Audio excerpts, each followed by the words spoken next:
नमस्कार, Amar Ujala the bonus में आपका बहुत बहुत स्वागत है। मैं हूं आपका दोस्त हर्ष शर्मा और आज हम लोग बात करेंगे यहाँ पर आपके खास जो शो है, आपका फेवरेट शो है यहाँ पे, जिसमें 200 से नीचे वाले 200 रुपये से नीचे वाले स्टॉक्स में किस तरीके के रुझान आने वाले दिनों में देखने को मिल सकते हैं। क्या यहाँ पर एक तेज़ी बनती हुई दिखेगी, क्या गिरावट आएगी, कहाँ वैल्यू बाइंग के मौके बन रहे हैं यहाँ पर और कहाँ से दूरी बना लेनी चाहिए, सब पर चर्चा होगी और उसमें हमारी मदद करेंगे हमारे खास मेहमान रचित खंडेलवाल सर। सर बहुत बहुत स्वागत है, थैंक यू सो मच हमारे साथ जुड़ने के लिए।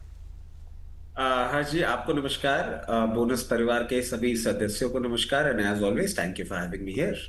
अच्छा सर, एक चीज़ बताइए, मैं शुरुआत करूँ स्टॉक्स में, लेकिन उससे पहले एक चीज़ों पे मैं हम बात करना चाह रहा हूँ आपसे कि कहा जाता है कि भाई छोटे स्टॉक ही जो मल्टी बैगर बनते हैं, असली कमाई जो होती है वो इन्हीं में छिपी होती है यहाँ पर। क्या आप भी इस बात से इत्तेफाक रखते हैं यहाँ पर?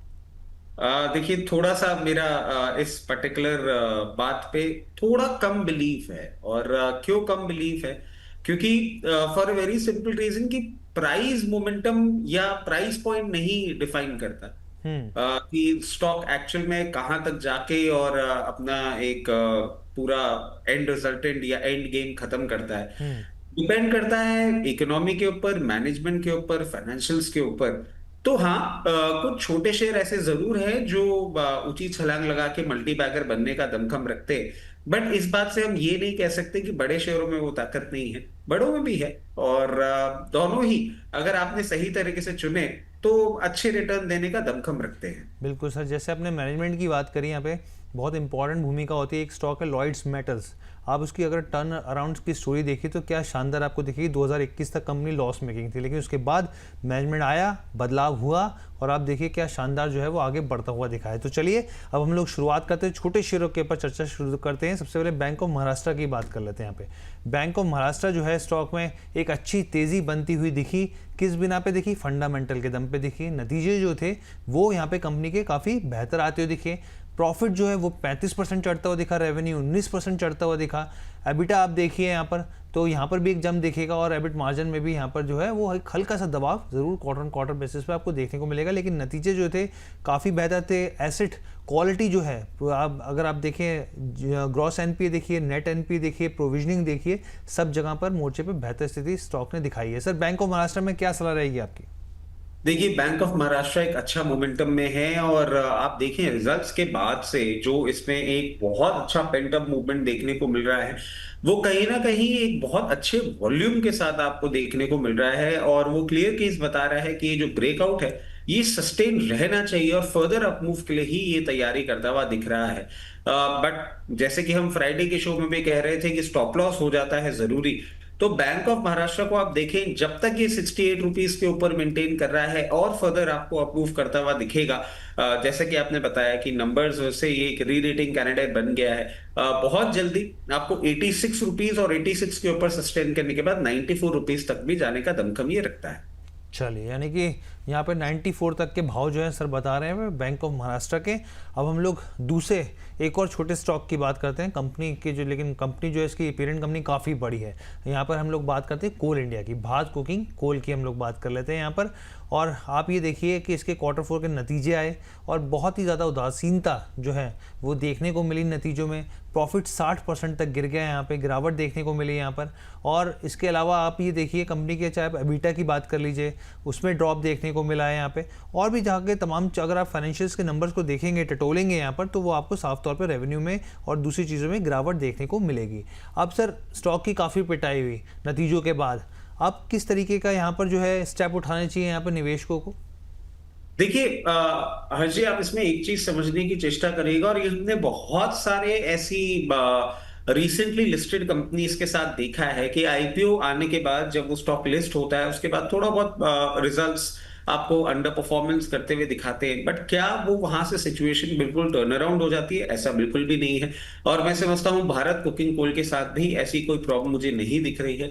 जिस तरीके से भी ये कर रहा है मूवमेंट, मैं समझता हूं कि अभी थोड़ा सा और ये डाउन साइड जा सकता है।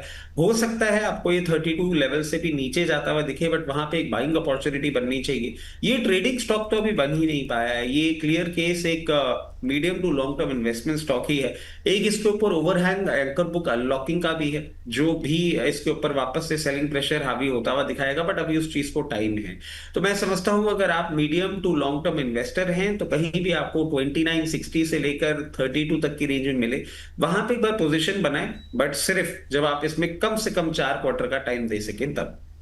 ठीक है, आगे बढ़ते हैं हम लोग येस बैंक की बात करते हैं। आप देखिए येस बैंक के भी नतीजे आए यहाँ पर, और नतीजों में प्रॉफिट की बात करें तो 45% जो है येस बैंक के नतीजे जो है वो बढ़ते हुए दिखे यहाँ पे। अगर आप एनआईआई की बात करें यहाँ पर तो वहाँ पर भी जो है स्थिति बेहतर दिखी है। अगर आप ओवरऑल देखें एसेट क्वालिटी जो है वो इंप्रूव होती हुई दिखी, लेकिन एक चीज़ जो खटकने वाली बात थी कि कंपनी ने जो है एक्स्ट्रा प्रोविजनिंग करी करीब करीब 343 करोड़ के 45 करोड़ के आसपास की, जबकि प्रोविजनिंग जो है वो जो हमने और दूसरे बैंकों में देखा कि कम होती हुई दिखी है। सर नंबर्स के जो नतीजे आए उसके बाद से स्टॉक में एक हल्का सा कंसोलिडेशन फेज में देखने को मिल रहा है। आप कैसे येस बैंक के स्टॉक्स को और आगे की स्थिति को रीड कर रहे हैं? देखिए यस बैंक को ना हमने जब भी अपने इस शो में इन्वॉल्व किया है, इंक्लूड किया है, हमने एक बात हमेशा से कही है कि आप अभी इसकी वर्किंग देख रहे हैं, आप थोड़ा सा वेट करें, और ये clear case take over candidate है। मैं हमेशा एक ही बात ये कह रहा हूं कि यस बैंक खुद की वर्किंग मैनेजमेंट जैसा भी चल रहा है इसको चलने दीजिए, बट इसमें क्लियर केस मूवमेंट आपको आता हुआ दिखेगा जब ये टेक ओवर होगा। और आप देखें कुछ कुछ इंटरनेशनल बायर्स, कुछ कुछ जापानीज बैंक्स इसमें अपना धीरे धीरे करके स्टेक बढ़ा भी रहे हैं। जिस तरीके से भी पोजीशन है एक कंसोलिडेशन के रेंज पे चल रहा है, जैसे ये 20 रुपए 60 पैसे के ऊपर अपना एक मोमेंटम दिखाएगा बहुत कंफर्टेबली, उसके बाद आपको ये 22 रुपए 60 पैसे 24 रुपए तक का भी मूवमेंट करता हुआ दिखा सकता है। बट वो न्यूज को ब्रू होने में थोड़ा सा टाइम लग रहा है। एक बार वो न्यूज आ जाए सरफेस पे और धीरे धीरे इसका टेक ओवर एग्जीक्यूशन आगे बढ़ता हुआ दिखे, तो और आपको मोमेंटम इसमें कैचअप होता हुआ दिखेगा। बिल्कुल सर, क्योंकि सुमितोमो मुत्सुई जो है यहाँ पे जो जापानीज बैंक है यहाँ पे जो हिस्सेदारी वो बढ़ाता हुआ दिखा था यहाँ पे, लेकिन हाँ मेजोरिटी को लेकर जो था अभी भी संशय है, क्योंकि पहले कहा जाता कि वो मेजोरिटी का जो है वो लेता हुआ दिखेगा, लेकिन इस तरह की स्थितियाँ बनती हुई नहीं दिखी। अब सर की सलाह जो है यहाँ पर हम लोगों ने आपके सामने रख दी है। वोडाफोन आइडिया सर का यहाँ पे जो है लगातार रची सर को वोडाफोन आइडिया के नाम से भी जाना जाता है स्टॉक के ऊपर अपनी राय देने के लिए।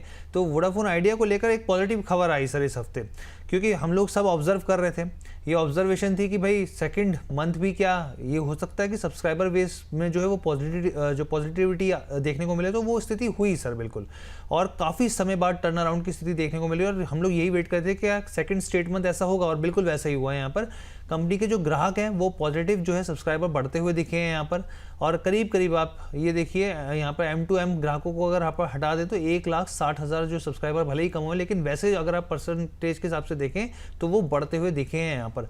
आप वोडाफोन आइडिया को सर कैसे देख रहे हैं यहाँ पर? देखिए अब ना आप इसको एक चीज नोटिस करिएगा कि ये for a decent amount of time एक रेंज में कंसोलिडेट कर रहा है। और रेंज की अगर हम बात करें तो लोअर एंड जो है रेंज की वो करीबन 8.5 रुपए है, और अपर बैंड जो है वो करीबन 10 रुपए 50 पैसे 80 पैसे की रेंज में ये कंसोलिडेट कर रहा है। और कंसोलिडेशन का कंफर्मेशन आप इसमें ऐसे भी देखिए कि 200 डे मूविंग एवरेज 9 रुपए 60 पैसे, 50 डे मूविंग एवरेज 9 रुपए 71 पैसे। तो कहीं ना कहीं ये चीज क्लियर दिख रही है कि अभी एक रेंज में मूवमेंट कर रहा है, पॉजिटिव डेवलपमेंट हो रहे हैं, इसलिए 8 रुपए 50 पैसे 60 पैसे की रेंज में इस पे सपोर्ट आ रहा है, एक बाइंग इंटरेस्ट जनरेट हो रहा है। और जैसा कि अभी आप बोल भी रहे थे कि हम एक वेट कर रहे थे कि अब फाइनली ये जो इनका क्लाइंट एट्रिशन है वो खत्म होता हुआ दिख रहा है और नए एडिशन आते हुए दिख रहे हैं। ये एक बहुत सिग्निफिकेंट बात है। कंपनी कहीं ना कहीं वापस से अगर क्लाइंट इंटरेस्ट जनरेट कर पा रही है तो गोइंग फॉरवर्ड बिजनेस भी आपको इंप्रूव होता हुआ दिखेगा। बट क्या ये बिल्कुल पहले जैसा मूवमेंट किया था वैसा कोई मूवमेंट करेगा? नहीं, अभी I would differ on that. इसमें सिंपल, अगर आप ट्रेडिंग बेट ढूंढ रहे हैं मीडियम टर्म के लिए, ये एक फोर्टनाइट की ट्रेडिंग बेट टाइप नहीं हो सकता, मगर अगर आप मीडियम टर्म के लिए इसमें ट्रेडिंग बेट ढूंढ रहे हैं तो 8 रुपए 50 पैसे 60 पैसे की रेंज में आए, वहां पे आप एक बार अपनी पोजीशन बना लीजिए, और हायर एंड पे 10.5 रुपए के आसपास बिकता हुआ दिखे वहां बेच लीजिए। मगर अगर आप इसमें लंबी अवधि के निवेश के तौर पे ढूंढ रहे हैं तो उस लेवल पे लेने के बाद आप बेचिएगा मत। क्यों? क्योंकि ये अब एक फ्यूल का इंतजार कर रहा है, बहुत टाइम हो गया, कोई डेवलपमेंट नहीं आया है, कोई अनाउंसमेंट नहीं आया है, इनका एजीआर की क्लैरिटी भी अभी बहुत हद तक पूरी नहीं होती हुई दिखी है।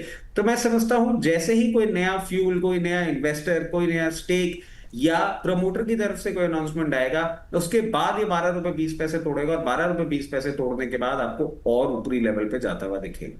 हम्म। सर जैसे बहुत सारे लोग जो हैं वो वेट कर रहे हैं, तो आपको लग रहा है कि अगर बहुत ज़्यादा अगर बुलिश स्टांस भी लेना हो तो कहाँ तक के भाव दिख सकते हैं अभी हाल ही के, अगर फिलहाल के हिसाब से? मतलब देखिए, जब एक स्टॉक, ये आप एक चीज देखिए ना, मतलब आज जो आप 9-10 रुपए का भाव देख रहे हैं, ये एक टाइम पे 200 रुपए का शेयर हुआ करता था। मतलब अगर आप उस केस में देखें, वो बात अलग है, इक्विटी फ्लोट कम हुआ करता था, आज इक्विटी फ्लोट बहुत ज्यादा हो गया। बट मैं समझता हूं अगर बहुत ही अच्छा कोई परफॉर्मेंस होता है तो नियर टर्म में आपको 17 रुपए तक के भी भाव देखने को मिल जाए तो कोई बहुत बड़ी बात नहीं होगी। ठीक है, तो ये आपकी तरफ से यहाँ पे जो है प्रतिक्रिया आ गई। अब मैं आगे बढ़ता हूँ, यहाँ पे और भी बहुत सारे स्टॉक्स हैं जो कि रडार पर हैं हम लोगों के। यहाँ पर HFCL की बात कर लेता हूँ। यहाँ पे HFCL को वैसे भी आप ध्यान रखिए, क्योंकि देखिए 30 अप्रैल को उसके नतीजे आने हैं यहाँ पर। और दूसरी चीज़ यहाँ पर जो क्या है कि कंपनी पिछले कुछ समय से मैं देख रहा हूँ कि कैपेसिटी यूटिलाइजेशन के ऊपर काफ़ी ज़्यादा फोकस कर रही है। अब वो पता चलेगा नतीजों में क्या देखने को मिलेगा आगे, लेकिन आज गिरते बाजार में भी एक स्टॉक में तेज़ी रही है यहाँ पर। सर HFCL आप कैसे देख रहे हैं इसको? देखिए, जो आपने बात बोली ना कि 30 अप्रैल को रिजल्ट है, मैं भी उसका ही बहुत टाइम से वेट कर, मतलब बहुत ईगरली वेट कर रहा हूँ। क्योंकि अब जिस तरीके से इसने मूवमेंट किया है, मुझे वैल्यूएशन डिस्कम्फर्ट बहुत ज्यादा दिख रहा है। मतलब ये जिस पर्टिकुलर इंडस्ट्री का पार्ट है, उसका जो पी है वो अराउंड 16 का है, इसका 296 हो गया है। आप सोचिए कितना स्ट्रेच वैल्यूएशन हो सकता है। और price to book value levels भी बहुत अनकंफर्टेबल लग रहे हैं मुझे इन लेवल्स पे। रिजल्ट आता है, बहुत ही अच्छे रिजल्ट्स आएंगे तो डेफिनेटली फिर जो आपके वैल्यूएशन है वो भी चेंज होता हुआ दिखेगा। बट अगर वैसा नहीं होता है तो मैं सबको एक ही चीज की राय दूंगा कि इसमें 94 के स्टॉप लॉस के साथ पोजीशन रखिएगा। लोअर लेवल से बहुत ज्यादा इसने मूवमेंट कर लिया है। अगर 94 के नीचे ये बंद होता है किसी भी दिन तो आपको पेन पॉइंट बढ़ता हुआ दिख सकता है। फ्रेश खरीदारी की यहाँ पे राय देना मैं थोड़ा कम समझ पा रहा हूँ, बट अगर आप खरीदना भी चाह रहे हैं तो 94 के स्टॉप लॉस के साथ खरीदिए। और जिस तरीके से अभी ये मोमेंटम में चल रहा है, अगर रिजल्ट फेवरेबल आ गए तो हो सकता है आपको आने वाले दिनों में 108 और 108 के बाद 114 रुपए के लेवल भी दिखाने का दमखम रखता है। ठीक है सर, अगले स्टॉक की तरफ बढ़ते हैं। हम लोग बात करते हैं ग्रो की। ग्रो में कितना पैसा ग्रो होगा यहाँ पे, क्योंकि रिजल्ट्स जो हैं वो अच्छे रहे यहाँ पे और मार्केट ने रिवॉर्ड किया नंबर को। मार्केट शेयर भी बड़ा अच्छा रहा, 2% मार्केट शेयर बढ़ता हुआ देखा, 26 से 28% के आसपास आया। जबकि दूसरे जो पीयर कंपनी है सेकंड नंबर पे, उसका करीब 14 से 15% का मार्केट शेयर। तो काफ़ी बड़ा गैप जो है इन दोनों कंपनियों के बीच में साफ तौर पर दिखता है। लेकिन क्या जिस तरीके की ग्रोथ रही है, क्योंकि मैं मैनेजमेंट को भी सुन रहा था सर, क्योंकि इस बार मैनेजमेंट जब नतीजों के बाद आए तो उनका साफ तौर पे ये कहना था कि भाई हमारे जो आप वॉल्यूम जो बढ़ता हुआ दिखा है वो इस वजह से दिखा है, जब मार्केट में जो वॉलेटिलिटी होती है तो फिर उससे क्या होता है, हमारा बेस भी बढ़ता है। तो ये जो चीज़ थी वो बातचीत में निकल कर आई। आप कैसे समझ रहे हैं इसको सर, आगे की लिहाज से क्या ग्रो की स्थिति देख रहे हैं? देखिए, मैनेजमेंट कमेंट्री अपनी जगह है, रिजल्ट्स अपनी जगह है, और एनएससी का वो डेटा भी अपनी जगह है जो बता रहा था कि 35 लाख एक्टिव अकाउंट बंद हो गए पिछले हम्म। महीने। और ये जो 35 लाख एक्टिव अकाउंट है ना, ये वही हैं जो नो फ्रिल ब्रोकिंग वाले जो होते हैं ना, जेरोधा और ग्रो हम्म। वाले। अब मैं कुछ भी कह लूं, देखिए मैं इसमें नहीं तेज हो पा रहा हूं और ये स्टॉक तेज हुए जा रहा है। तो ऐसी कंडीशंस में फिर मैं फंडामेंटल्स को तो बिल्कुल ही दरकिनार रख देता हूं, उनकी बात करने का कोई फायदा ही नहीं है। क्योंकि जिस तरीके से ये स्टॉक चल रहा है, फंडामेंटल से ये कोसों दूर हो गया है। मेरा सेंस ऑफ कंफर्ट नहीं है। हमने डे वन से ही कभी भी इसमें बाइंग की कॉल नहीं दी है। और हमने हिस्ट्री में ऐसे बहुत सारे लेसन्स देखे हैं, चाहे आप जोमेटो देख लें, स्विगी देख लें, ओला देख लें, कि किस तरीके से वो सिचुएशन बनती है और उनके एंड रिजल्टेंट क्या निकल के आते हैं। और मैं समझता हूं अगर आपके पास पोजीशन है तो बनाए रखें, 196 का स्टॉप लॉस लगा के रखिए। जिस तरीके से चल रहा है, ये मोमेंटम अगर कंटिन्यू रहता है तो 236 से 248 के लेवल्स भी आ सकते हैं। बट ये क्लियर केस, मेरी कोई भी इसमें ना तो बाइंग इंटरेस्ट है और ना मैं इसके लिए एडवोकेट कर रहा हूं। Sir if I am wrong please correct मी। मुझे एक चीज़ बताइए, क्योंकि जहाँ तक मुझे याद है आपने मुझे मतलब हम लोग दर्शकों को ये बोला था कि इसकी जो वैल्यूएशन है काफ़ी हाई है और शायद 120 130 के या फिर 140 के आसपास के भाव जो है वो आपको दिखते हैं। लेकिन उसके बाद से सर ये जो है आप देखिए किस तरीके से भाग रहा है। अगर यहाँ पे वैल्यूएशन कंसर्न है तो सर आपको कहाँ तक के मतलब भाव दिख रहे हैं यहाँ पर? देखिए आप एक चीज नोटिस करिएगा, और ये अभी ना नया ट्रेंड हो गया है। मतलब मैंने भी, आपने देखा होगा, मैं नॉर्मल शो में अपना थोड़ा रूप बदल के आ रहा हूँ, और मैं भी जितने भी मिड कैप स्मॉल कैप, मैं धड़ाधड़ बाय कॉल देता हूँ, धड़ाधड़ टारगेट हिट हो जाते हैं। मतलब जैसे कल आपके शो में हमने अपडेट दिया था लक्स इंडस्ट्रीज का, 270 पे उस पर कवरेज चालू किया था, 325 रुपए, और ऐसा भाव हो गया। हो क्या रहा है, ये मिड कैप स्मॉल कैप में बहुत ज्यादा मूवमेंट हो रही है। वैल्यूएशन डिस्कम्फर्ट अलग लेवल पे हो गया है। आप देखें, जो मेन स्ट्रीम मार्केट है वो परफॉर्म नहीं कर रहा है। आप चाहे बड़े बैंक्स ले लीजिए, आईटी लीड कर रहा है, और ब्लू चिप नहीं चल रहे हैं। ये एक अलग ही चीज चल रही है, जो मैं समझता हूँ कि बहुत लोग समझ रहे होंगे कि एग्जैक्टली मार्केट में क्या चल रहा है अभी। और इस केस में क्या होता है ना, कि जब भी ये वाला एक फेरी टेल जिसे हम बोलते हैं खत्म होती है ना, तो बहुत सारे लोगों के पास बहुत सारे हाई वैल्यूएशन पे ऐसे स्टॉक्स रह जाते हैं जिनके भाव आने में टाइम लग जाता है। और हमने, ऐसी बात नहीं है, पहले कभी नहीं देखा, हमेशा पहले भी होता हुआ देखा है, इस बार भी होगा। क्योंकि होता क्या है ना, कि we get lured into things like this.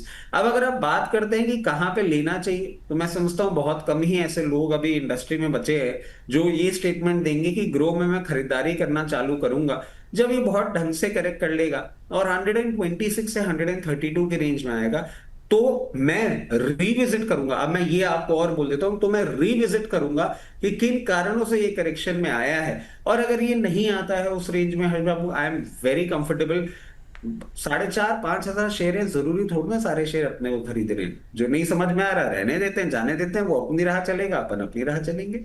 बिल्कुल सर, और वही सर मेरा भी मकसद था, ताकि और क्लैरिटी दर्शकों को मिल सके। क्योंकि आपने कहा कि फंडामेंटल पे बात नहीं करेंगे, लेकिन आप ये भी समझना जरूरी था कि भाई कहाँ तक के भाव वैल्यूएशन के आधार पर देखते हैं, क्या फ्रॉथ है या फिर नहीं है। तो वो चीज़ें थी। आगे हम लोग बढ़ते हैं, ओला इलेक्ट्रिक की बात कर लेते हैं। यहाँ पे ओला इलेक्ट्रिक को लेकर यहाँ पर देखिए पिछले कुछ समय में काफ़ी ज़्यादा मोमेंटम देखने को मिला। करीब 22-21 के पास ये बाजार के बाद जो है वापस घूमता हुआ दिखा है यहाँ पे। अब यहाँ पर खबर देखिए, जो मोमेंटम बना था यहाँ पर पिछले कई हफ्तों से, यहाँ पर जो S1X जो इसके मॉडल हैं कंपनी के, वहाँ पे भारत सेल्स का जो है कंपनी ने इस्तेमाल किया है यहाँ पे। और in house lithium iron phosphate जो तमाम तरह की जो चीज़ें होती हैं, वो जो है चीज़ें जो है वो जो है देखने को मिली। लेकिन सर उसके बाद जो है गिरावट देखने को मिली, 40 के भाव से वापस 35 के भाव पर आता हुआ दिखा। आप कैसे देख रहे हैं? मैं तो देख ही नहीं रहा हूँ, मजे की देख ही बात नहीं है। रहे आपने? हाँ, अच्छा। मैं इसको बिल्कुल ध्यान नहीं और देता। चलाएंगे भी नहीं?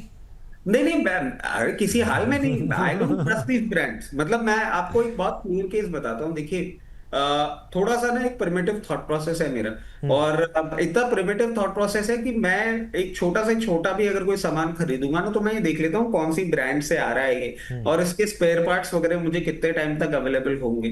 कहीं ऐसा नहीं हो कि आज मैं घर लेकर आऊं और 6 महीने या साल भर बाद पता लगा कंपनी बंद हो गई, फिर किसको लेके पकड़ूंगा कि पार्ट्स नहीं मिल रहे, या whatever may be the scene. In fact मैं आपको बताऊं कि अगर मैं कोई घर में इलेक्ट्रॉनिक भी खरीद रहा होता हूं, तो before checking the end product, brand decide करने के बाद फर्स्ट चीज हम चेक करते हैं कि आफ्टर सेल सर्विस हमारे शहर में एटलीस्ट कैसी है, ताकि हमें ये पता रहे कि हम कितना लंबा उसको काम में ले सकते हैं। उसके बाद ही डिसीजन लेते हैं। ओला इलेक्ट्रिक मैनेजमेंट के इश्यूज हैं, फाइनेंशियल के इश्यूज हैं, आज तक कंपनी सही तरीके से प्रॉफिट में नहीं आई, गीगा फैक्ट्री, ये वो सारी बातें हो गई। सब लोगों ने इसमें बाय कॉल दे दी, 57 रुपए के टारगेट, 60 रुपए के टारगेट, सब कुछ हो गए। मैंने ना तो पार्टिसिपेट किया, ना मैं आज भी पार्टिसिपेट करूंगा। 90 रुपए के भाव से 10 रुपए का भाव बोल रहा हूँ, जब आ जाए तो भी मैं बोलूंगा दूर रहिए। ये टिपिकल वो स्टॉक है जिसको हम अगर अपने पोर्टफोलियो में रख रहे हैं, तो we are disrespecting our portfolio hmm. And our money. ठीक है सर।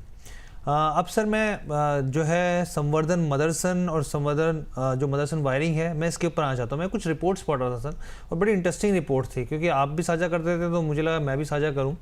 करीब करीब आप देखिए, एक बोइंग बनाने में या फिर एक एयरक्राफ्ट बनाने में करीब करीब यहाँ पे 4 लाख जो होते हैं, जो पुर्जे होते हैं, उनका इस्तेमाल किया जाता है।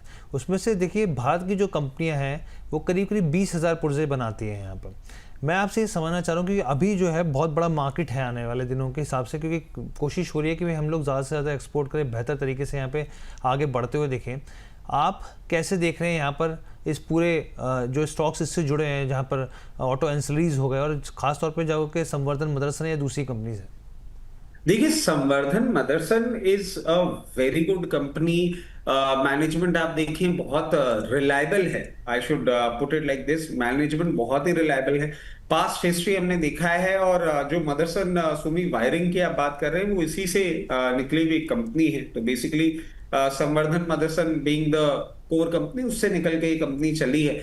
और जो आप बात कह रहे हैं बिल्कुल सही है कि इनका आज के टाइम आप देखें बहुत अच्छा एक्सपोजर है। और अभी भी अगर आप देखें संवर्धन मदरसन इंटरनेशनल जो ये है, vision system, module and polymer products, integrated assembly, emerging businesses का तो एक अलग ही वो चीज हो गई, वायरिंग हार्नेस, इनका एरोस्पेस में भी है, रिटेल का इनका अलग जाता है, मेटल प्रोडक्ट्स से अलग बनाते हैं। तो what I am trying to make you understand कि ये उन चुनिंदा कंपनियों में से है जो आज के टाइम में ऑटो एंसिलरी के हर स्पेस को ना कहीं टेस्ट कर रहा है और वहां पे अपने आप को ग्रो कर रहा है। और ये कहीं ना कहीं विजन प्रूफ करता है मैनेजमेंट का कि मैनेजमेंट कितना विजनरी है और किस तरीके से ये पूरी चीज डेवलप कर रहा है। आप ध्यान करिए कि जब यूएस की प्रॉब्लम हुई थी तब यही चुनिंदा स्टॉक्स में था जो बहुत अच्छे तरीके से करेक्ट हुआ था क्योंकि इनका एक्सपोजर था। बट ये ऑल्टरनेट मार्केट भी अपना बहुत अच्छी तरीके से ढूंढते हुए आगे बढ़ रहे हैं। और सिमिलरली आप देखें स्टॉक भी अपनी मूवमेंट आगे की हो रही चला रहा है। मेरे को लगता है फर्दर ये ऐसे ही चलता रहेगा। 112 रुपए एक बहुत स्ट्रॉन्ग सपोर्ट है, जब तक उसके ऊपर मेंटेन कर रहा है 138 से 146 के लेवल्स आपको बहुत जल्दी देखने को मिल सकते हैं। और जो मदरसन सुमी वायरिंग है, ये आप देखें कि सुमितोमो वायरिंग और मदरसन ग्रुप के बीच में एक जेवी है। और उसके तहत ये अपना पूरा का पूरा मैन्युफैक्चरिंग यूनिट अच्छे से चला रहे हैं। और एक बार पहले भी हमने बात कही थी और शायद आज भी रिकॉर्ड्स उसी तरीके से हैं कि out of top 10 selling cards 9 में इन्हीं की वायरिंग लगती है। मतलब आप समझें कि ऑटो सेक्टर जैसे परफॉर्म करता रहेगा इनकी रेवेन्यू बुक भी इंप्रूव होती हुई रहेगी। और जिस तरीके से अभी पोजीशनड है, हल्का सा सप्लाई पॉइंट है अराउंड 45 रुपीज, उसको जैसे ही क्रॉस करेगा फिर 52 रुपीज तक के लेवल आपको दिखा सकता है। जहां तक बात है स्टॉप लॉस की, अगर आप इसमें अभी पोजीशन बनाते हैं तो 36 के स्टॉप लॉस के साथ पोजीशन बना सकते हैं। ठीक है। अच्छा सर, इन दोनों में से किसी को एक को चुनना हो तो फिर किसको चुना जाए सर? देखिए वैसे अगर आप पूछेंगे मेरे से, अगर टेक्निकल टर्म्स पे, सेफ्टी नेट के टर्म्स पे, तो मदरसन सुमी वायरिंग इंडिया आज भी मुझे ज्यादा सेफ लगता है। But if you ask me my personal favourite, I will go with Samvardhana Motherson international. मैं समझता हूं कि क्योंकि इस कंपनी को हम बहुत टाइम से अपने पोर्टफोलियो में रखे हुए हैं और सारी चीजें, और कहीं ना कहीं मुझे ऐसा लगता है कि वो वायरिंग तक ही रह जाएगा। और ये जो अभी आपको इनोवेशन की बात कही थी, जिस तरीके से एक्सपैंड कर रहे हैं, ये अपना पोर्टफोलियो अच्छे से बढ़ाते रहेंगे। तो अगर आपका रिस्क एपेटाइट थोड़ा ज्यादा अच्छा है तो संवर्धना मदरसन के साथ आप जाएंगे तो that will be better of. ठीक है सर। एक और कंपनी की बात करते हैं हम लोग यहाँ पर, आलोक इंडस्ट्रीज़ की सर, क्योंकि रिलायंस का नाम है, क्योंकि 40% हिस्सेदारी रिलायंस की है इस कंपनी में। और यहाँ पे जो नतीजे आए वो नतीजे बहुत ख़राब आए सर, लॉस बढ़ गया कंपनी का। आप ये समझिए कि करीब करीब 74 करोड़ से बढ़कर ये करीब करीब 192 करोड़ के आसपास जो है वो लॉस आया है Q4 के अंदर। यहाँ पर अब आप क्वार्टर अगर साल के हिसाब से कंपेयर करें, स्टॉक जो है वो पहले तो 15 टूटा, फिर 13 टूटा, अब देखिए 13 के आसपास ही ट्रेड कर रहा है। कितना पेन आपको दिख रहा है यहाँ पर? मुझे हर्ष बाबू, मतलब आपको क्लियर केस बताता हूँ, मुझे नो लुकिंग बैक स्टोरी लगती है। मुझे ये ऐसा लगता है कि किसी दिन ये खुद ही खत्म हो जाएगा। और बुक वैल्यू जो है ना -43.40 की है। आप समझिए कि क्या हालत है। और अभी भी जो रिजल्ट्स आए थे, उसके पहले वाले क्वार्टर के जो रिजल्ट्स आए थे उसमें अदर इनकम 105 करोड़ की थी। सेल्स डी ग्रोथ ये रजिस्टर कर रहे हैं। देयर इज नो रीजन, सिर्फ रिलायंस का नाम हम पहले भी डिस्कस कर चुके हैं कि खास करके जहां रिलायंस का नाम जुड़ता है किसी कंपनी से और वो रिलायंस में मर्ज नहीं हो रही, क्योंकि रिलायंस मर्ज तो करते ही नहीं है, तो उससे तो दूरी बना लेनी चाहिए। वो सारा का सारा जो होता है ना बिजनेस निकल के और शिफ्ट होता रहता है। मैं एक चीज़ आपको बीच में रोकना चाहूँगा सर, ये आज आप हमारे दर्शकों का विजन क्लियर कीजिए, क्योंकि वो ये सोचते हैं कि भाई रिलायंस है, जब 40% हिस्सेदारी ली तो उनके माइंड में आएगा भाई 40% तो ले रखी है ना, कुछ ना कुछ आगे के लिए वो सोच रहे होंगे ना, लेकिन वो क्या सोच रहे हैं ये सर क्लैरिटी दीजिए आप। नहीं देखिए, ये जितनी भी कंपनीज टेक ओवर होती है ना, अमूमन ये एनसीएलटी में गई हुई कंपनीज, बहुत रीजनेबल प्राइसिंग पे मिल जाने वाली कंपनीज होती हैं जिनका प्रैक्टिकली एसेट होता है अच्छी वैल्यूएशन का। और क्योंकि एनसीएलटी में चली जाती है, लोन डिफॉल्ट कर देती है, तो बहुत रीजनेबल प्राइसिंग पे कंपनी मिल जाती है, तो इसलिए वो एक्वायर कर ली जाती है। फिर उनका जितना एसेट होता है वो धीरे धीरे करके ट्रांसफर कर लिया जाता है। जैसे इसका एक clear case example I believe एक और कंपनी जैकॉर, उसके साथ भी कुछ ऐसा ही है, correct me if I am wrong, वो भी ऐसी ही सिचुएशन में जा रहे हैं अभी। तो रिलायंस इंडस्ट्रीज का सिर्फ नाम जुड़ना काफी नहीं होता, आपको ये भी देखना होता है कि एग्जैक्टली उस कंपनी के अंदर हो क्या रहा है। और देखिए इसको ना मैं मतलब ऐसे कैसे समझाऊं आपको, इसको अदरवाइज मत लीजिएगा। एक तो आपका खुद का बच्चा होता है, जो आप जिसको पैदा करते हैं और जिसको बड़ा करते हैं, और उसके लिए आपका एक लगाव अलग ही होता है। हम्म। और एक सेम एज का इंसान होता है जिसको आपने सिर्फ हायर किया होता है, उसके लिए आपको वो लगाव नहीं होता, वो आपने अपने ऑफिस वर्क के लिए रखा हुआ होता है। आज 45 डिग्री टेम्परेचर पे हो सकता है, अगर if I have a son of 20 age of years, मैं बोलूंगा क्यों जा रहा है बेटा बाहर, थोड़े बाद में चले जाना, कोई बात नहीं, लू लग जाएगी। बट अगर मुझे काम कराना है, if I have an employ, probably I tell him कि ठीक है, take the car, go out, get the work done, गर्मी से काम थोड़ा ना रुकेगा। वो हम्म। कहीं ना कहीं ये एक डिफरेंस रह जाता है। और आप समझ लीजिए आलोक इंडस्ट्रीज, वो बेचारा ऑफिस बॉय है, तो उसके साथ तो क्या व्यवहार हो रहा है वो आप देख ही लीजिए। ठीक है। ठीक है, बिल्कुल सर। तो यहाँ पे ये स्पष्टीकरण ज़रूरी था, क्योंकि बहुत सारे दर्शक ना यही सोच के बैठते हैं भाई हिस्सेदारी रिलायंस की ऐसा हो जाएगा वैसा हो जाएगा, तो आपको थोड़ा सा भ्रम जो है वो दूर करना ज़रूरी था। अब आईडीबीआई बैंक की बात कर लेते हैं। यहाँ पे आईडीबीआई बैंक में देखिए बहुत समय से जो एक कहानी चल रही है, वो कहानी ये है कि भाई डिसइन्वेस्टमेंट होगा यहाँ पे, सरकार करने जा रही है यहाँ पे, लेकिन अभी तक वो फिजिबल होता हुआ, ज़मीन पे उतरता हुआ नहीं आया। लेकिन अब एक इंपॉर्टेंट बयान आया इस हफ्ते, बल्कि शुक्रवार को ये बयान आया, और उसमें साफ तौर पे कहा गया वित्त मंत्री की तरफ से कि हम लोग इसके लिए प्रतिबद्ध हैं यहाँ पर, और जल्दी देखिए आपको डिसइन्वेस्टमेंट देखने को मिलेगा यहाँ पर। और उन्होंने ये भी कहा कि फिलहाल पब्लिक सेक्टर के बैंकों में यहाँ पर जो है कोई विलय को लेकर कोई जो है अभी कुछ स्टेप नहीं उठाए जा रहे, लेकिन हाँ आईडीबीआई बैंक का जो है विनिवेश के लिए हमारी तैयारी है, और जल्दी हम इस तरह की प्रक्रिया जो है वो आपको पूरी होती हुई दिखेगी। सर आईडीबीआई बैंक, देखिए आईडीबीआई बैंक के लिए आप एक चीज समझें, और ये हमने फ्राइडे के शो में भी बात करी थी आपसे, कि प्रैक्टिकली अब सिचुएशन ऐसी हो गई कि इसके लिए हम एक ही चीज बोलेंगे, tell me when it is done. पहले सरकार की तरफ से खबर आई कि ऐसा होगा, फिर आई कि नहीं होगा, बिड्स जो आ रही हैं वो सही तरीके से नहीं मिल रही हैं, फिर वैल्यूएशन डिस्कम्फर्ट था। आईडीबीआई बैंक को अगर आप उसकी वर्किंग के हिसाब से कुछ करना चाहें तो एक बात अलग हो जाती है, बट वैसे सिर्फ इस न्यूज के चलते अगर आप बोलते हैं तो मेरे को तो सेंस ऑफ कंफर्ट नहीं मिलता। और जहां तक टेक्निकल ग्राउंड्स की बात है, मेरे को बहुत ज्यादा कुछ अच्छा नहीं लग रहा है अभी आईडीबीआई बैंक में। जिस तरीके से पोजीशन है, एक रेंज में है, पहले ये रेंज तोड़े उसके बाद ही अगर हम कुछ करें तो that will be better of. 84 rupees के ऊपर अगर ये सस्टेन करना चालू करता है, फिर आपको इसमें ये एक बुलिश ट्रेंड में आता हुआ दिखेगा। जब तक वो नहीं होता है तब तक मैं कहूंगा आराम से दूरी बना के रखें, कोई हबड़ तबड़ की बात। ठीक है। अब हम लोग एक बार सुजलॉन की बात कर लेते हैं। यहाँ पे सुजलॉन भी देखिए रिटेल पार्टिसिपेशन काफ़ी ज़्यादा है यहाँ पर, और अब हम लोग देख रहे हैं लगातार जो है सरकार का फोकस रिन्यूएबल एनर्जी पर बहुत ज़्यादा है। और यहाँ पर देखिए भारत जो है वो दुनिया का तीसरा सबसे बड़ा यहाँ पे सौर ऊर्जा जो है वो उत्पादक है यहाँ पे, और तेज़ी से जो है यहाँ पर हम लोग आगे बढ़ रहे हैं। यहाँ तक कि जो अगर आप सोलर स्टैब्लिशमेंट की बात करें, क्षमता की बात करें, हम लोगों ने अमेरिका को भी यहाँ पे पीछे छोड़ दिया है। अब सर सुजलॉन एनर्जी के अगर नज़रिए से देखें यहाँ पर, तो आगे की चाल क्या होगी? देखिए सुजलॉन एनर्जी अच्छा ही लग रहा है, इसमें कोई दो राय नहीं है। और जिस तरीके से ये पोजीशन है, मैं समझता हूँ फर्दर आपको अपमूव पे ही जाता हुआ दिखेगा। जब तक आपको कंफर्टेबली अभी ये 50 रुपए के ऊपर क्लोजिंग करता हुआ दिखा रहा है, बहुत नियर टर्म कभी भी आपको 61 रुपीज तक का मूवमेंट करता हुआ दिखा सकता है, तो कोई प्रॉब्लम वाली बात नहीं है। जिनके पास पोजीशन है बने रहें, जिनके पास नहीं है उनको मैं कहूंगा कभी भी आपको मौका मिले और 50 रुपीज के आसपास पोजीशन बनाने का मौका मिले तो वहां पे आप पोजीशन बना सकते हैं। अभी हाल ही में सर कैबिनेट की बैठक हुई थी, तो उन्होंने करीब करीब यहाँ पर जो है हाइड्रो इलेक्ट्रिक प्रोजेक्ट्स को कुछ मंजूरी दी थी। और मैं इसलिए यहाँ पर आपका ध्यान खींचना चाह रहा हूँ यहाँ पे कि एनएचपीसी को लेकर, यहाँ पर एनएचपीसी जो था स्टॉक जो एक खबर था उसके बाद रिएक्शन भी देखने को मिला। यहाँ पर आप एनएचपीसी की चाल कैसे देख रहे हैं?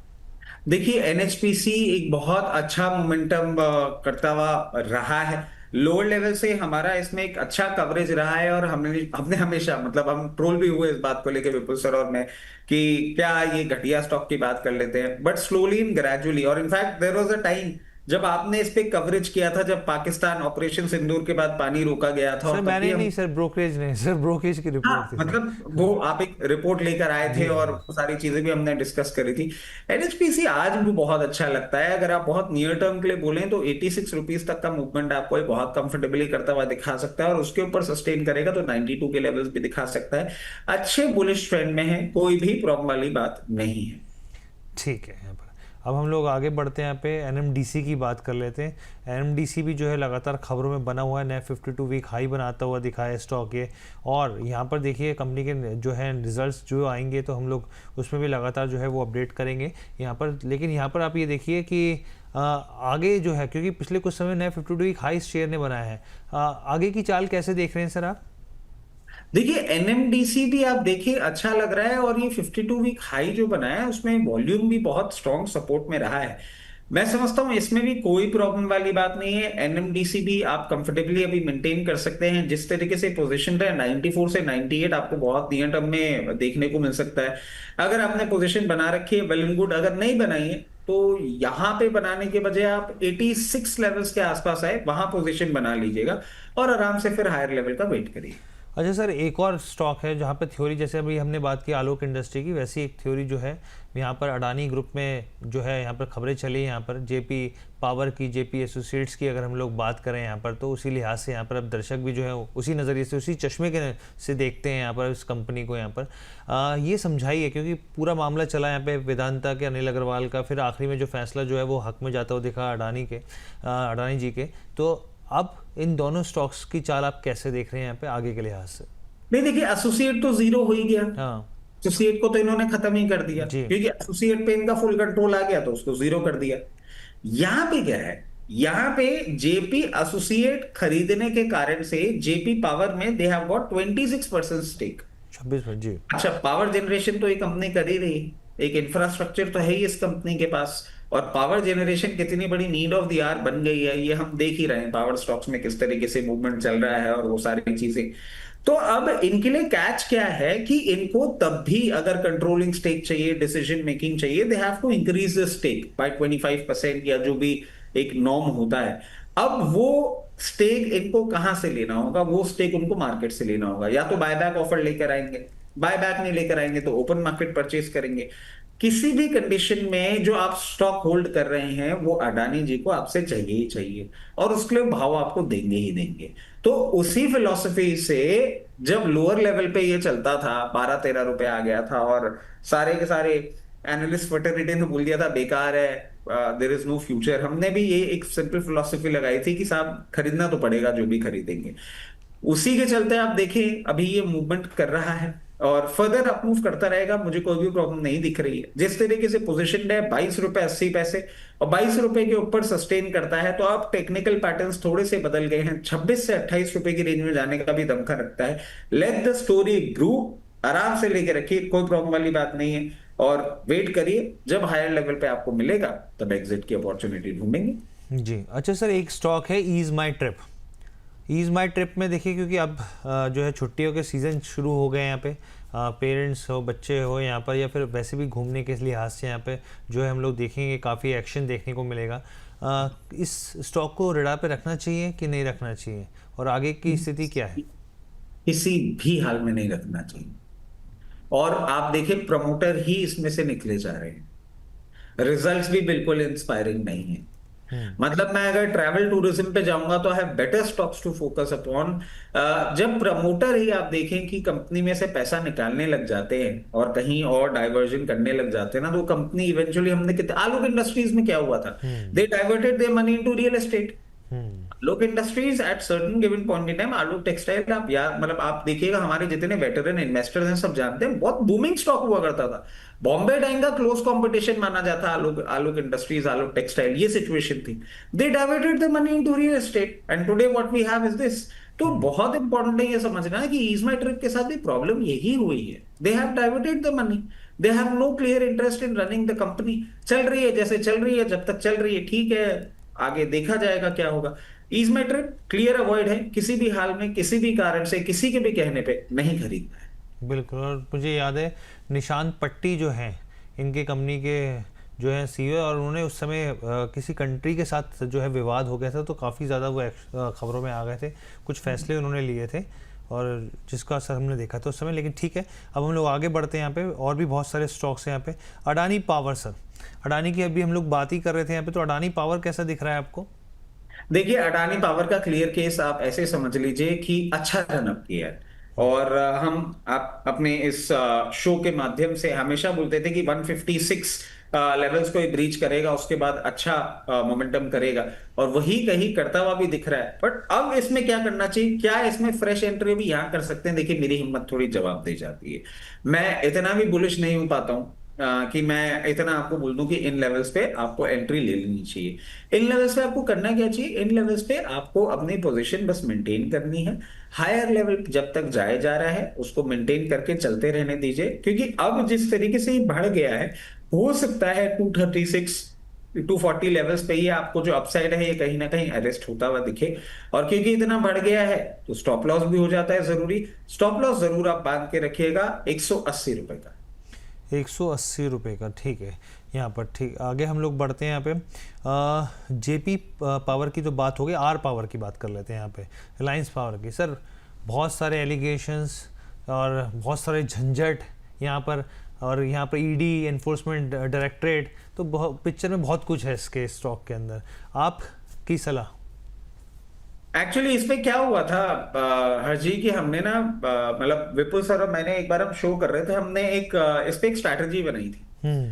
स्ट्रैटेजी क्या बनाई थी कि अभी ये 22 1 रुपए चल रहा है, यहाँ पे थोड़ा सा खरीद लेते हैं और लोअर लेवल पे आएगा तो और खरीदेंगे। ये स्ट्रैटेजी कैसे बनाई थी हम्म। हम लोग, जैसे आपसे अभी मैं डिस्कस कर रहा हूँ वैसे डिस्कशन में एक बात है कि इनके पास अपना इंफ्रास्ट्रक्चर तो है ही पावर का, वो कोई ना कोई तो खरीदेगा ही, कैसे भी जाए, बट जाना तो होगा ही। तो उस केस में हम ये देखते हैं कि ये फिजल आउट तो बिल्कुल नहीं हो सकता। तो हमने सोचा था कि हम इसमें 20 22 रुपए में पोजीशन बनाएंगे, और जैसे ही हमने वो स्ट्रैटेजी बनाई और उसके बाद इसने चलना चालू कर दिया। अब मैं ये बिल्कुल भी नहीं कह रहा हूं कि हमारे कहने से लोगों ने इसमें खरीदारी करना चालू कर दिया है, बट हाँ, इट वॉज मेयर कोइंसिडेंस कि ऐसा हुआ। हम्म। अब जिन लोगों ने खरीद लिया उनके लिए तो ठीक है, जिन्होंने नहीं खरीदा उनको मैं यही चीज बोलूंगा कि लोअर लेवल पे कहीं भी 22 24 रुपए के आसपास आए, आप इसको थोड़ा लंबी अवधि के लिए अगर कमिटमेंट दे सकते हैं, just the strategy will be like just like idea. उतना पैसा जो खो जाए तो टेंशन ना हो, वो एक बार लगा के रखिए। जैसे ही इसमें चीजें ठीक होते हुए दिखेंगे, कोई टेक ओवर की न्यूज आएगी, कोई मर्जर की न्यूज आएगी, कुछ भी न्यूज डेवलप होती है गवर्नमेंट की तरफ से, ये एक अच्छा मोमेंटम कर सकता है। अगर चार्टिकल पैटर्न्स की माने तो 38 रुपए, और 38 रुपए के बाद आपको बहुत कंफर्टेबली 50 रुपए तक का मूवमेंट करता हुआ दिखा सकता है। तो अभी पोजीशन बना ले लोअर लेवल पे। जैसे आपने स्ट्रेटेजी की बात की, मुझे भी याद आया यस बैंक में जब राणा कपूर का पूरा मामला निकल के आया, उसके बाद जो हुआ क्या था, उसको पंटर स्टॉक बना दिया गया। 11 12 का हिसाब तय था और वो जाता था 17 18 तक, तो वहाँ पे ख़रीदा 11 12 पे, फिर गया प्रॉफिट बुक किया, फिर ऊपर आया, नीचे गया, फिर ख़रीदा। तो ये स्ट्रेटजी जो है बहुत सारे जो ट्रेडर या इन्वेस्टर जो भी थे वो इस हिसाब से अपनाते थे यहाँ पर। अब हम लोग आगे बढ़ते हैं, और भी बहुत सारे स्टॉक हैं यहाँ पर। अच्छा सर, डेल्टा कॉप का क्या किया जाए? डेल्टा कॉप के नतीजे तो ठीक ठाक रहे, लेकिन हम लोगों को पता है कि सरकार ने किस तरीके से ई गेमिंग के पूरे रेगुलेशंस को बदल के रख दिया है। कंपनी का पूरा सेटबैक है बिजनेस के लिहाज से। यहाँ पर आप कैसे देख रहे हैं? यहाँ पर नतीजे भी मतलब काफ़ी हद तक खराब ही रहे हैं यहाँ पर, आप कैसे देख रहे हैं? ऐसे समझ लीजिए कि 2000 करोड़ की मार्केट कैपिटलाइजेशन की कंपनी है और कंटिंजेंट लायबिलिटी है 16,000 करोड़ की। हम्म। प्रमोटर होल्डिंग 34% है। सरकार पीछे पड़ी हुई है, और क्या ही नेगेटिव चाहिए, और कितने नेगेटिव आपको बताएं ये बताने के लिए कि इस कंपनी से दूरी बना लेनी चाहिए। I don't understand this business, I don't solicit this business, I prefer staying away from this business. जैसे ये कुछ और डाइवर्ट कर रहे हैं बिजनेस, एफएमसीजी और भी कई जगहों पर जो है हाथ पैर मार रहे हैं, तो उस लिहाज से भी नहीं करना चाहिए, अभी इंतजार करना चाहिए, यहाँ पर कुछ देखिए टर्न अराउंड की स्थिति क्या, हो तो आगे बढ़ना चाहिए। नहीं नहीं, ये क्या हो गया ना कि ये डाइवर्जन ना बहुत बोलते हैं ना कि बहुत थिन रोप वॉक वॉक हम्म। होते हैं। हम्म। इनमें सक्सेस और अनसक्सेसफुल होने के चांसेस बहुत ब्राइट होते हैं। तो हम्म। इट्स ऑलवेज गुड कि एक बार आपको दिख जाए पूरी चीजें बनती है। मतलब अब क्या हो गया ना, मैं आपको बताऊं, या तो ये मेरी मेंटालिटी हो गई है, या ये धीरे धीरे सबकी हो जाएगी कि ट्रम्प साहब से किसी ने कुछ सीखा नहीं सीखा, ये जरूर सीख लिया कि भाई साहब जब हो जाए ना तब बता देना, उसके पहले सिर्फ अजम्पशन पे ना आप सौदे नहीं मारेंगे, बहुत पिटाई हो चुकी है। हम्म। और इसीलिए आईडीबीआई बैंक के लिए भी मैंने आपको बोला tell me when it is done, ये भी हो जाए तो बता दीजिएगा, मैं 100 रुपए में खरीद लूंगा। 76 रुपए में खरीद के अगर 56 रुपए में काटना पड़ा तो बहुत दुख होगा। ठीक है, दो तीन और स्टॉक फटाफट से कवर कर लेते हैं सर, समय की बात है। जियो फाइनेंशियल, जियो फाइनेंशियल जो है सर, रिटेलर के साथ साथ जो बड़े हैं दिग्गज हैं वो भी इस पर काफ़ी विश्वास रखते हैं स्टॉक के ऊपर। और अगर हम लोग इसके नतीजे देखें तो सर बहुत ही डिसअपॉइंटमेंट रहा इस बार के नतीजे Q4 के यहाँ पर। लेकिन एक जो कंपनी ने जेवी किया अलियांस के साथ, यूरोप अलियांस के साथ, वो बड़ा शानदार रहा सर। मतलब मार्केट ने उसको रिवॉर्ड किया, 5 से 6% तक स्टॉक जो है वो चढ़ गया। 50-50 का जॉइंट वेंचर किया इन्होंने, जो है लाइफ इंश्योरेंस जो है वो उतरने जा रही है यहाँ पर। कंपनी भी, ये देखिए सामने ग्राफिक्स भी आ गए। तो ये ओवरऑल जो है यहाँ पे अपडेट आता हुआ दिखा। आज तो खैर शुक्रवार को तो जो देखिए पिटाई हुई, लेकिन वैसे जो है 5 से 6% ये स्टॉक काफ़ी समय बाद चलता हुआ दिखा है। इसमें एक चीज मैं आपको बता देता हूँ, this is not something that nobody was aware of. In fact जब बजाज और एलियांस ने अपने आप को सेपरेट किया था ना, तभी सबको समझ में आ गया था कि नेक्स्ट स्टेप क्या होने वाला है एलियांस का। और उसके कुछ टाइम पहले ही इन्होंने इंश्योरेंस बिजनेस में अपने आप को फोरे करने की बात करी थी। थोड़ा सा कूलिंग ऑफ पीरियड का कुछ होता होगा कि you can not enter into an agreement for some quarter और समथिंग। अभी आ गए थे, धूम धड़ाका मचाएंगे, क्योंकि ऐसी बात नहीं है एलियांस को इंडियन मार्केट का बिल्कुल भी आइडिया नहीं है। आइडिया है ही, सेट उन्होंने कर ही रखा है और सारी चीजें उसी हिसाब से चलती हैं। बिल्कुल बिल्कुल, ये बता। और मुझे कोई प्रॉब्लम नहीं दिखती है इसमें, मुझे अच्छा ही लगता है ये। बट एक चीज मैं कहूंगा कि हाथ के हाथ भाग जाएगा ये कहना थोड़ा मुश्किल है। इसने अपना 50 डे मूविंग एवरेज को जरूर ब्रीच किया है, बट उसके ऊपर जाना, मेंटेन करना अभी थोड़ा सा डाइसी लगता है। अगर आप इसमें लॉन्ग टर्म कमिटमेंट कर सकते हैं तो पोजीशन बना के रखें, अदरवाइज नहीं तो ट्रेडिंग बेट के तौर पे अभी मुझे बहुत ज्यादा अच्छा तो नहीं लग रहा है। ठीक है सर, आखिरी 2 स्टॉक सर, एक है अर्बन कंपनी, दूसरा है मीशो। नए ज़माने के दोनों स्टॉक हैं सर। अर्बन कंपनी को आप कैसे यहाँ पर देख रहे हैं, क्योंकि कहा जा रहा है कि भाई आगे जो है इसकी डिमांड और बढ़ती हुई दिखेगी, और मीशो तो हम लोग देख ही रहे हैं जिस तरीके से यहाँ पे सब्सक्राइबर बेस जो है उनका वहाँ पे बढ़ रहा है। लेकिन आपके हिसाब से दोनों स्टॉक्स में क्या नज़रिया रहेगा? I love both the businesses. दोनों बहुत अलग वर्टिकल है, और आपने जब आईपीओ का कवरेज किया था तब भी मैंने कहा था मुझे बहुत अच्छे लगते हैं। Urban company is very good. Urban company, अगर आप इसको अपने पोर्टफोलियो में रखते हैं, ये न्यू एज बिजनेसेस में एक ऐसा वर्टिकल क्रिएट कर रहे हैं कि बहुत अच्छे से आपको रिवॉर्ड करेंगे। और जिस तरीके से अभी ये पोजिशन है, इन वैल्यूएशन से भी अच्छा लगता है। 142 में भी आप लेते हैं, मुझे कोई प्रॉब्लम नहीं दिखती है। जैसे ही इसमें मोमेंटम आएगा, सबसे पहले 168 के ऊपर सस्टेन करेगा, 186 तक जा सकता है इन अ क्वार्टर और 2। मीशो भी मुझे बहुत अच्छा लगता है। जब आईपीओ आया था, आपने कवरेज किया था, वेरी क्लियरली रिमेंबर, तब भी मैंने कहा था मुझे अच्छा लगता है। अगर आप इसको लॉन्ग टर्म के लिए रख सकते हैं तो it make sense. Lower level से अच्छा मोमेंटम इसने जनरेट किया है। 180 लेवल्स पे भी आप पोजीशन बना सकते हैं। जैसे ही मोमेंटम इसमें और बढ़ेगा, 198 और 198 के बाद 224 लेवल्स तक भी जाने का ये दमखम रखता है। ठीक है सर, तो ये ओवरऑल शो था। हम लोगों ने कोशिश करी हर एक स्टॉक को ना सिर्फ छूने की, बल्कि थोड़ा सा विस्तृत जानकारी यहाँ पर देने की, और सर ने अपना महत्वपूर्ण समय दिया। बहुत बहुत धन्यवाद आपका। डिस्क्लेमर भी प्लीज सर। नहीं, डिस्क्लेमर के अलावा मैं एक चीज और बोल देता हूँ। अभी क्या होगा कि आप ये जब शो देखा जाएगा ना, तो बोनस परिवार के बहुत सारे सदस्य बोलेंगे मेरा शेयर नहीं लिया, मेरा शेयर नहीं लिया। देखिए, जब हम विपुल सर के साथ शो करते हैं ना, तो विपुल सर एक अलग स्टाइल में शो करते हैं। हर्ष बाबू ने मुझे समझाने का थोड़ा लीवरेज लिया और मैं उसको यूज कर लिया, तो आपके सारे शेयर अभी नहीं कवर हो पाए हैं, जिसके लिए अभी से मैं माफी मांग लेता हूँ। प्लीज कमेंट सेक्शन में डांटिएगा मत हम लोगों को, क्योंकि सर भी पढ़ेंगे तो पता लग जाएगा उनको। और वैसे it is always fun doing show with you. और जितने भी स्टॉक्स हमने आपके चैनल पे डिस्कस किए हैं, उसमें मेरी पर्सनल पोजीशन, मेरी फैमिली पोजीशन, क्लाइंट पोजीशन हो सकती है। जितने भी स्टॉक्स हमने आपके चैनल पे डिस्कस किए, वो कंपनीज, उनके प्रमोटर ग्रुप कंपनीज हमारे क्लाइंट हो सकते हैं। Investment in equity market are subject to market risk. Please consult your financial advisor before making any investment or taking any trade in any other scripts that we have discussed on your channel. Fun doing show as always. मिलते हैं फिर जल्दी। Same here sir, same here. तो ये overall show था। उम्मीद करते हैं दर्शकों को पसंद आया होगा। फिलहाल के लिए मुझे इजाज़त दीजिए। बहुत बहुत धन्यवाद।